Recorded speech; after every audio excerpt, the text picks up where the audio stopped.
Hello, നമുക്ക് കുറച്ച് പച്ചക്കറിയും പഴങ്ങളൊക്കെ വാങ്ങിക്കാനായിട്ട് പോയാലോ? ഈ വീഡിയോന് കുറച്ച് ടൈമിൽ മാത്രമേ എനിക്ക് വോയിസ് റെക്കോർഡായിട്ടില്ല, എന്താ അറിയില്ല. അപ്പോൾ ഈ കട, ഞങ്ങൾ പോകുന്ന കടേൻ്റെ പ്രത്യേകത എന്താ വെച്ചിട്ടുണ്ടെങ്കിൽ, നല്ല കളറിൽ ഓറഞ്ച്, ടൊമാറ്റോ, ഉള്ളി, പൊട്ടി, ഇതൊക്കെ നല്ല നല്ല ഭംഗിയിൽ അവർ അറേഞ്ച് ചെയ്തിട്ടുണ്ടായിരിക്കും. നമ്മൾക്ക് എടുക്കാനും ഈസിയാണ്, അതായത് എവിടെയാണ് ഉള്ളത് എന്നുള്ള അവർ സോർട്ട് ചെയ്തിട്ടാണ് വെച്ചിട്ടുണ്ടായിരിക്കുക. അപ്പോൾ അങ്ങനെ ഒരു സൂപ്പർ മാർക്കറ്റാണ്. എനിക്കിന്ന് യൂറോപ്പിലുള്ള എല്ലാ സ്ഥലങ്ങളിലും ഗ്രോൺ ഫ്രൈ ഉണ്ടാവില്ലേ?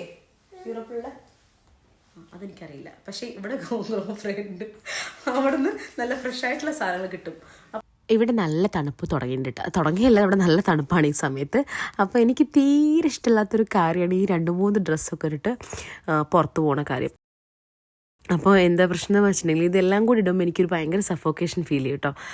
അപ്പോൾ ഞാൻ പൊതുവേ തണുത്ത സമയത്ത്, തണുപ്പുള്ള ക്ലൈമറ്റിലും ഇങ്ങനെ 2-3 ജാക്കറ്റൊന്നും ഇടാറില്ല. ഞാൻ ജസ്റ്റ് ഒരു നോർമൽ ഡ്രസ്സ് ഇടും, അതിൻ്റെ പുറത്തേക്ക് ഒരു ജാക്കറ്റ് ഇടും. പക്ഷേ എനിക്ക് എപ്പോഴും പറ്റുന്ന അബദ്ധമാണ് അത്. കാരണം ഞാൻ പുറത്തിറങ്ങി എനിക്ക് നല്ല തണുപ്പുണ്ടായിരിക്കും. അപ്പോൾ ഞാൻ എന്തിനു പോയാലും പകുതിക്ക് വെച്ചിട്ട് തിരിച്ചിടും, അയ്യോ തണുപ്പുണ്ട് പറഞ്ഞിട്ട്. അപ്പോൾ സുജിത്ത് പ്രത്യേകം പറഞ്ഞാണ് നല്ല തണുപ്പുണ്ട് പുറത്ത്, അപ്പോൾ സാധനം വാങ്ങിക്കാൻ പോകണമെങ്കിൽ നല്ല ഡ്രസ്സ് ചെയ്തോ, ഇല്ലെങ്കിൽ വീട്ടിലിരുന്നേക്ക് പറഞ്ഞു. അങ്ങനെ തന്നെ എന്താ പറയുക, പേടിപ്പിച്ചിട്ട് ഞാൻ ഓക്കെ ഫൈൻ എന്നാൽ പോവാമെന്ന് വിചാരിച്ചിട്ടാണ്. ഇവിടെ വന്നിട്ടുള്ള എൻ്റെ 3ാമത്തെ വിൻ്ററാണ് ഇപ്പോൾ.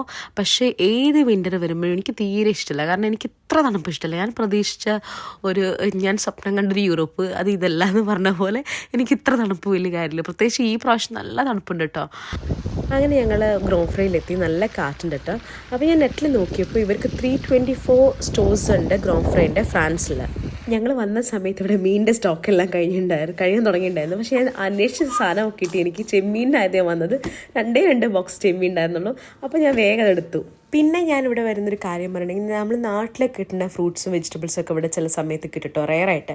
തേങ്ങ എല്ലായ്പ്പോഴും കിട്ടും, അപ്പോൾ തേങ്ങ ഞാൻ വാങ്ങിക്കാറുണ്ട്. പിന്നെ ചക്കയൊക്കെ ചിലപ്പോഴൊക്കെ വരും കേട്ടോ. പക്ഷേ ചക്ക ഒന്നും ഞാൻ വാങ്ങിച്ചിട്ടില്ല. കാരണം പറഞ്ഞാൽ ചക്ക വാങ്ങിച്ചിട്ട് കഴിക്കാൻ മാത്രം ആൾക്കാരുമില്ല, ഞാൻ മാത്രമേ ചക്ക കാര്യമായിട്ട് കഴിക്കുള്ളൂ. പിന്നെ മാത്രമല്ല, എനിക്ക് തോന്നിയിട്ടുള്ളതല്ലേ, നമ്മൾ കിട്ടുന്ന സാധനത്തിന് മാത്രമല്ല, അത് ആ ഒരു സിറ്റുവേഷൻ, അറ്റ്മോസ്ഫിയറും നമ്മളുടെ ചുറ്റുപാടും എന്നൊക്കെ പറയില്ല, അതൊക്കെ ഫാക്ടറാണെന്ന് എനിക്ക് തോന്നിയിട്ടുണ്ട്. കാരണം ചക്ക വാങ്ങിച്ച് ഒരുമിച്ച് നമ്മൾ നാട്ടിലൊക്കെ എല്ലാവരും കൂടി പൊളിച്ച് കഴിക്കുന്ന ആ ഒരു സുഖം എനിക്ക് എൻ്റെ ഒരു പേഴ്സണലായിട്ടുള്ള, കാരണം ഞാൻ നൊസ്റ്റുൻ്റെ കുറച്ച് അസുഖമുള്ള ഒരാളായതുകൊണ്ട് തന്നെ എനിക്ക് അങ്ങനെ ഇതുണ്ട്. അതുകൊണ്ട് ചക്ക വാങ്ങിക്കാറില്ല. പിന്നെ വെജിറ്റബിൾസൊക്കെ വാങ്ങിക്കാറുണ്ട്, വെണ്ടയ്ക്ക, അതുപോലെ തന്നെ പച്ചമുളക് കേട്ടോ, ഇത് മെയിനാണ്, ഇതൊക്കെ വാങ്ങിക്കാറുണ്ട്.